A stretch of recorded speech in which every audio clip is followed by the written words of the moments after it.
Gracias nuevamente, te damos la bienvenida a esta segunda lección de formación bíblica y de discipulado. Y el tema de hoy, el tema para esta ocasión, el tema para este momento, es ¿qué es y qué no es ser cristiano?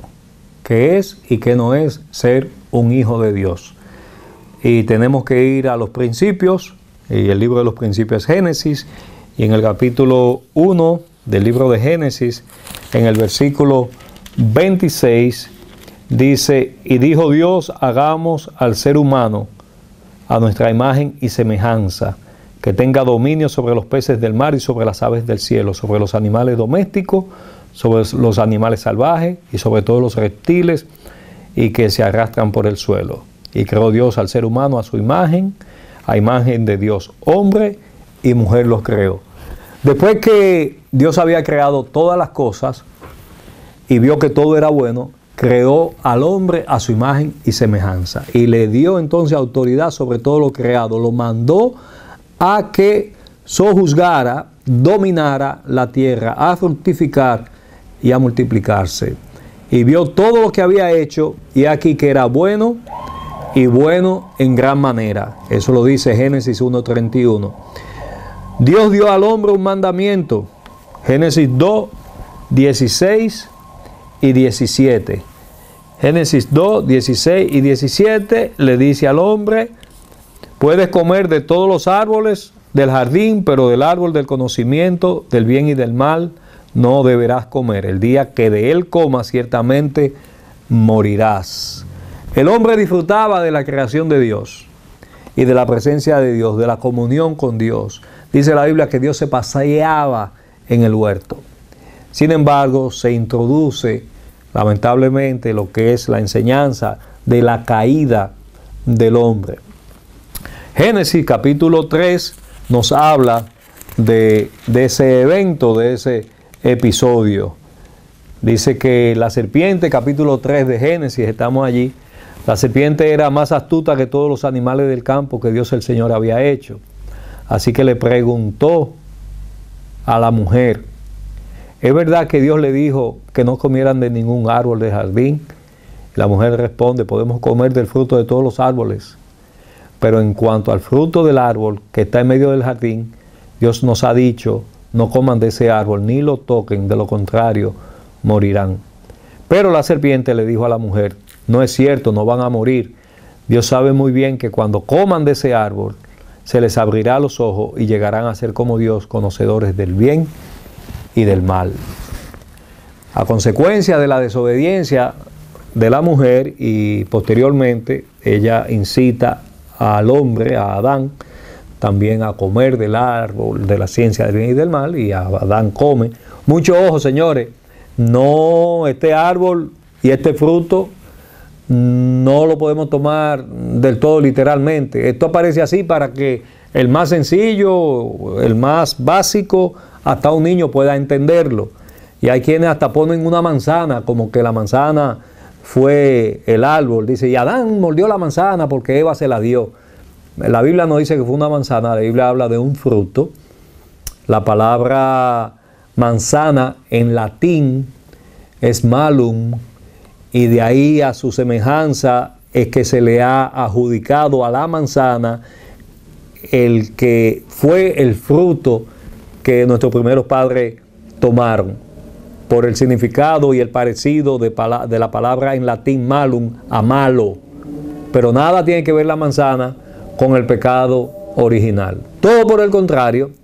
Entendemos que hay diferentes niveles de profundidad, de entendimiento de este pasaje. Queremos mantenerlo simple para que todo el mundo en su conocimiento más básico pueda comprenderlo, pero aunque se habla allí de árbol, se habla de fruto, se habla de la serpiente, hay una profundidad un poquito más allá de lo literal, ¿ok? Ahí. Y de eso vamos a estar hablando ya a otros niveles. De momento vamos a mantenerlo bien básico. Entonces, la desobediencia del hombre y de la mujer, desobedecer, el pecado, que el pecado lo que significa es errar el blanco. Cuando tú tienes una diana, un tiro al blanco. Si tú no das en el centro, eso es pecado. Ese es el sentido de la palabra pecado. Al hombre y la mujer, pues no hacer lo que Dios le había ordenado, desobedecieron, quisieron ser como Dios cuando ya eran como Dios. Entonces entró la muerte física a consecuencia de que entró la muerte espiritual.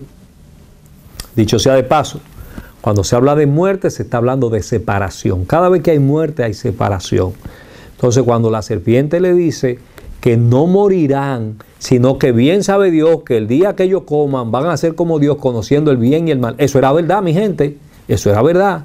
O sea, de que el hombre conoció el bien y el mal, y la serpiente dijo eso era verdad y es verdad.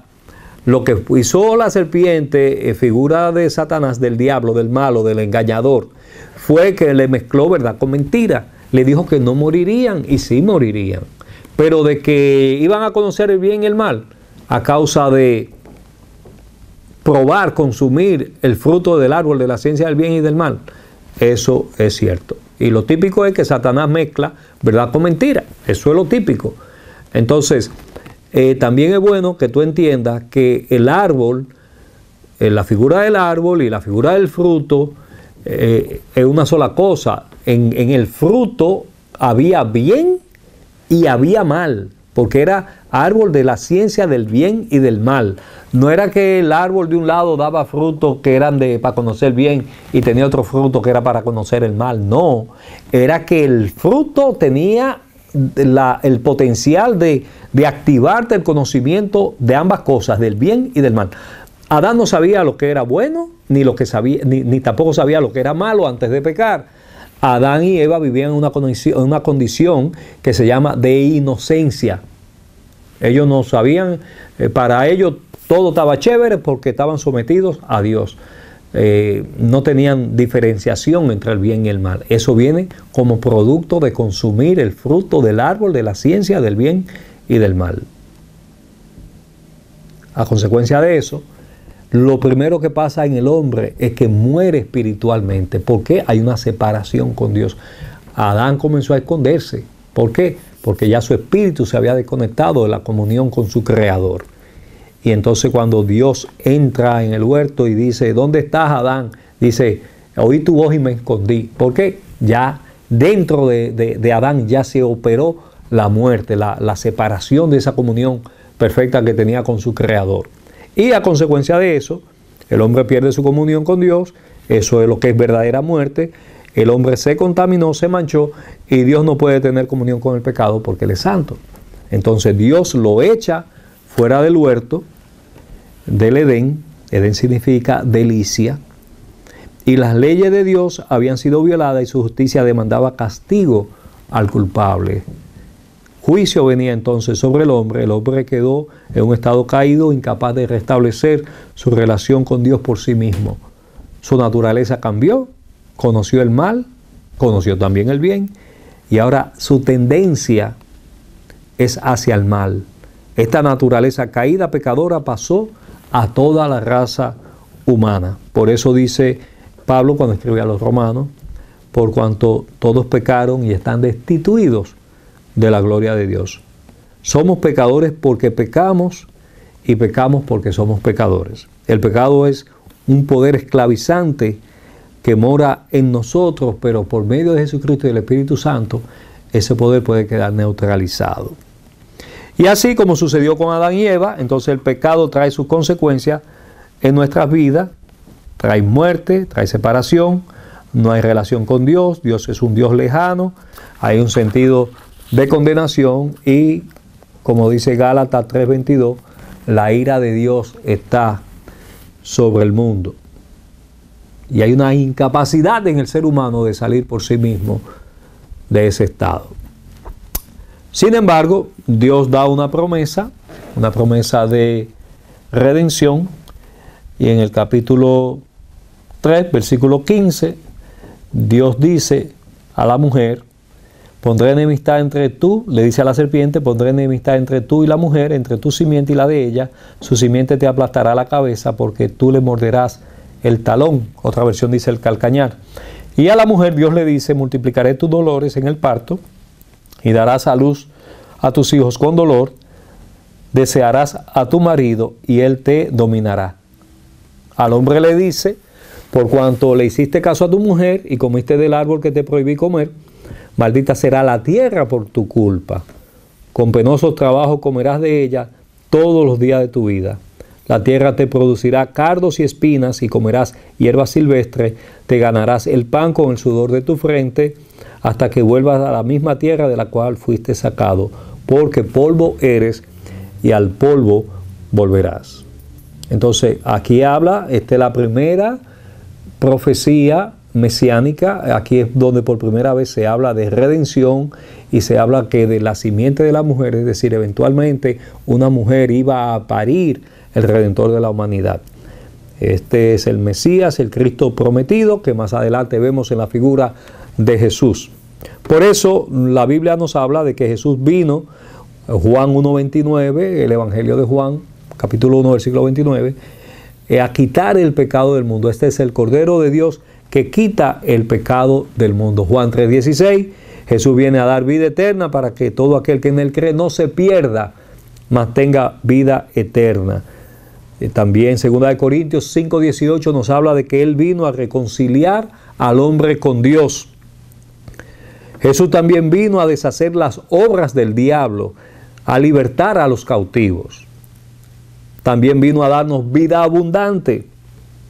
Vino a perdonar nuestros pecados, a morir por nosotros y a justificarnos delante de Dios, pagando la deuda que nos era a nosotros demandada por el Padre. Y por último, Jesús viene a darnos salvación. Por eso la palabra dice que Jesús es el único camino, la verdad y la vida. Nadie viene al Padre si no es por Él. ¿Cómo se reciben estos beneficios por parte del hombre? Pues recibiendo ese perdón, esa salvación, esa justificación con un corazón humilde. Y ahí es donde entra el arrepentimiento. La palabra arrepentimiento es una palabra de contenido en el ejército romano. Se utilizaba la expresión de arrepentirse cuando iban a la batalla, cuando iban a la guerra, llegaban al punto crítico donde era un punto decisivo y decían arrepiéntase. En ese punto los que iban a seguir a la guerra avanzaban, y si había alguno que decidía no seguir hacia la guerra, en ese punto se devolvía. Ese mismo término es el que se emplea en el Evangelio cuando se habla de arrepentimiento, es que te devuelvas, porque tu vida sin Dios podría estar dirigiéndose al infierno, a un destino eterno separado de Él. Jesús vino a hacer provisión para que tú y yo tengamos la opción de devolvernos y rehacer nuestra vida bajo los lineamientos, directrices, enseñanza, doctrina, mandamientos de Dios que son de beneficio para nosotros. En este punto, si todavía tú no has aceptado a Jesucristo como Señor y Salvador de tu vida, te invitamos a hacerlo. Por eso entonces un cristiano es aquel que se ha arrepentido de sus pecados, ha creído en Cristo como único Señor y Salvador. Su labor, su trabajo, su entrega de haberse dejado llevar, porque Él entregó su vida, nos dice la palabra. Él dice, yo tengo poder para dar mi vida y volverla a tomar. Fue un acto voluntario el sacrificio de Jesucristo, y por medio de ese acto pues tú le recibes como Salvador. Pero es importante que también lo recibas como Señor. Como Señor significa que Él va a ser el dueño de tu vida, y como dueño entonces Él es que va a comenzar a mandar en ti. Lo que Él diga, eso es lo que tú vas a hacer. No solamente Jesús es Salvador, Él también demanda ser el Señor de tu vida. La primera vez que aceptas a Jesucristo, esa va a ser la última vez. Tú no tienes que estar constantemente aceptándolo. Eventualmente hay quienes se han alejado de Él, se usa el término, se han descarriado.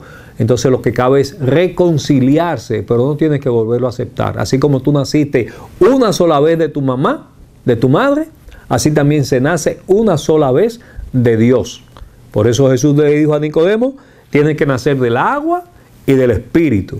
Nacer del agua, algunos lo confunden con el bautismo. Eso ahí no se habla, ahí no está hablando de bautismo. Ahí está hablando de que la criatura está en el vientre de la madre en un saco que está lleno de agua, líquido amniótico, y eso es nacer del agua, es decir, el nacimiento natural de una madre. Pero hay que nacer, obviamente, del agua natural del vientre de una madre, pero también hay que nacer espiritualmente. Y solamente se nace espiritualmente cuando tú escuchas la palabra, que es el semen, que es la semilla, y cuando esa semilla cae en tu corazón, en tu alma, y nace, entonces ahí tú estás naciendo espiritualmente. Por eso Juan, cuando escribe, dice que los nacidos de Dios no son nacidos de voluntad de varón ni de voluntad de carne, sino nacidos de Dios. Los hijos de Dios son nacidos por la palabra y por el Espíritu de Dios. Como consecuencia, entonces, se nace de nuevo, se nace de lo alto, se nace de Dios, tienes perdón de tus pecados, hay liberación en tu vida, tienes una vida nueva, tienes hambre por la palabra, hay un deseo de agradar a Dios, de obedecer a Dios. ¿Por qué? Porque ya vas a tener una nueva naturaleza. Con la naturaleza vieja no se puede agradar a Dios. Con la naturaleza vieja no tiene fuerza para obedecer lo que Dios dice. Tiene que ser con una nueva naturaleza. Y por último, va a haber un deseo de seguir a Jesús en obediencia, con una conducta que refleje que verdaderamente eres nacido de nuevo. ¿Ok?